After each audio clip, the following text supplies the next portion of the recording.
Hello guys, আসসালামু আলাইকুম। কেমন আছেন? আশা করি ভালো আছেন। মুশফিক আর ফারহানের অসাধারণ নাটকের স্ক্রিপ্টগুলো এই ভিডিওতে রয়েছে। আজকে নাটকের মূল টপিক হলো মেয়ের শ্বশুর বাড়িতে বাবা মা ভাই বোন সবাই মিলে নাক গলালে সে সংসারে তো ঝামেলা হবেই। চলুন ভিডিওটি সম্পূর্ণ দেখতে পারবো। ভিডিওটি ভালো লাগলে অবশ্যই লাইক কমেন্ট শেয়ার করবেন, চ্যানেলটি সাবস্ক্রাইব করবেন। ওই বাড়িতে আমি আর যাবো না। তোমার মা আমার সাথে কি কি করে তুমি জানো? ওই বাড়িতে আমি আর যাবো না। আমার সাথে যদি সংসার করতে হয় ওই ঢাকায় আমাকে নিয়ে আলাদা বাসা নিতে হবে। আদারওয়াইজ আমি তোমার সাথে যাবো না। মায়ের যেন কি বুঝাইছি শুনে মানুষ তো তুমি তো বুঝমান করলা মাইয়ারি কিন্তু বিয়ার পরে ইচ্ছা থাকে আমার নিয়ে একটু আলাদা থাকে টেয়া কুসাইয়া নিবে নিজের সংসার নিজের মতো করে পরিবনা যেহেতু হইতাছে না সেহেতু আমার মনে হয় তোমাকে আলাদা একটা বাসা নিয়ে নাও।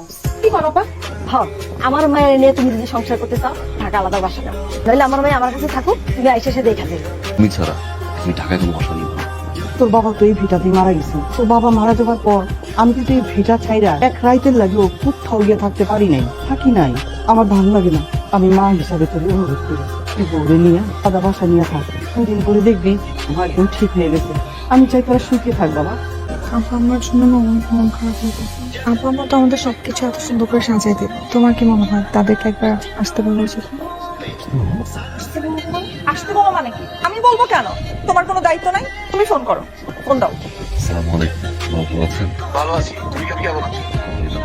ভাইয়া চাচ্ছিল কি, আমি চাচ্ছিলাম কি যে বাসা তো সবকিছু ডিসকাস করলাম, আপনি মা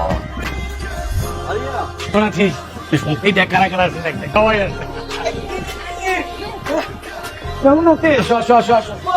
খুব সুন্দর হয়েছে। বসে না মামা। খুব সুন্দর সাজিয়েছে না? শোনো মারিয়া, টাকা পয়সা বেশি বেশি করে সেভ করবা, আটকায় রাখো। পুরুষ মানুষ আইজ আছে কাইল নাই, তাই না ভাবি? সেভিংস করবো কেমন? 20 তারিখে স্যালারি টাকা সব শেষ হয়েছে। রিপেস করছ নাই? রিপেস করবো কেমন?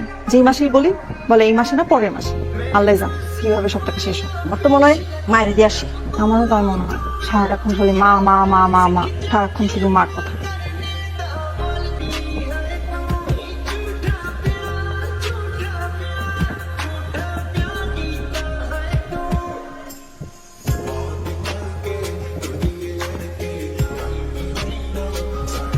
এটা করে দিলাম বালিশটা, ঠিক আছে? ভুলেও কিন্তু তুই বালিশে ঘুমাবি না, বালিশটা সব তুই বালিশ থাকবে। বালিশে তুই ঘুমাবি, সে বালিশে জামাই ঘুমাবি। বিয়ের পর শ্বশুর হয়ে যায় নিজের বাবা, শাশুড়ি হয় নিজের মা, ঠিক আছে বলি? না আমার কিছু লাগবে না। আচ্ছা প্রেসেন্ট খাবার দাও, খাবার দাও। আমার বাবাই আচ্ছা, তুই হঠাৎ করে এসে বললি আমার তো খবর দিবি না? আমি একটু ভালোর মধ্যে কিছু লাইন দেন একদম তোর লাগি। ও শরীর ভালো? একটু খারাপ হইলো, আমি ভালো। দাদি দাদি গেছি, ও মা আলহামদুলিল্লাহ। ভালো কিছু দোয়া করি, আমি যেন তাড়াতাড়ি নাতির মুখ দেখতে পারি। তুমি আমার নাতিটারে তোমাকে দুনিয়া চাইনি। বুঝছো তাহলে দেখা তুমি কিনা বাড়িতে গেছো, তোমার মা তো বইরা যাই, বইরা কিন্তু তোমার একখানে বাড়িতে যাইতে হবে। তুমি এক্ষুনি ঢাকায় মনের কাছে তোমার মার কাছে তোমার থাকতে হবে। তুমি তাই শোন। কইরা রাখছে চুল গাছে তুই? তোমার কি কোনো কাণ্ড জ্ঞান না? এটা বাড়িতে একা আর দুজনের ঘটে। এসব বাদ দাও, এসব বাদ দাও, পরিবারের উপর দায়িত্ব কর্ম বাদ দাও, নিজের পরিবারের যত্ন নাও, কাণ্ড জ্ঞানের পরিচয় দাও, ঠিক আছে? জি আম্মা, আপনার কিছু বলতে হবে না, আমি রওনা করছি। আসছো তুমি? কিছু করছি তুমি আমার কাছে গেছি, এতদিন পরে আমি আমার কাছে গেছি। তোর মামার কল, মেয়ের কল, বার কল, মায়ের সংসারের সমস্যা কি বলতে একটু আমাকে বলবো, সমস্যা কি?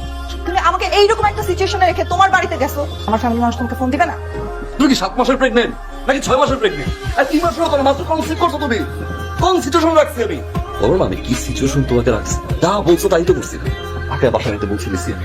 তো মামা আসছে, মামি আসছে, বাবা আসছে, আমার কোনো আপত্তি নেই কিন্তু আমার মা আসছে।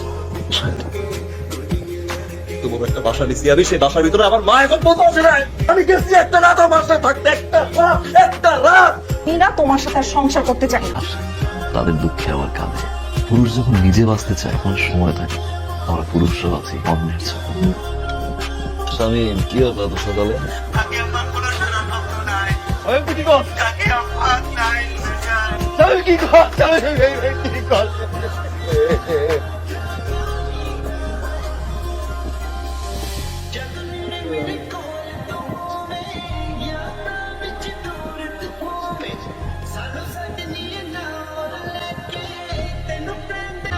আম্মা, আব্বা, আপনাদের কি একলা মন খারাপ হয়? আমাদের মন খারাপ হয় না? হ্যাঁ, আপনি এত টেনশন করছেন কেন? আমি আর আপনার ছেলে মিলে আপনাদের জন্য বেস্ট বৃদ্ধাশ্রমটাই খুঁজে বের করেছি। এখানে কিন্তু আপনাদের কোনো কিছুর কোনো সমস্যা হবে না। রুমে এসি আছে, এই যে আঙ্কেলরা আন্টিরা এখানে কত ভালো আছে, সবাই ওদের সাথে বসে গল্প করবেন, আড্ডা দিবেন। পীর বিজা ওই আল্লাহ ছাড়তে সাইলেন্ট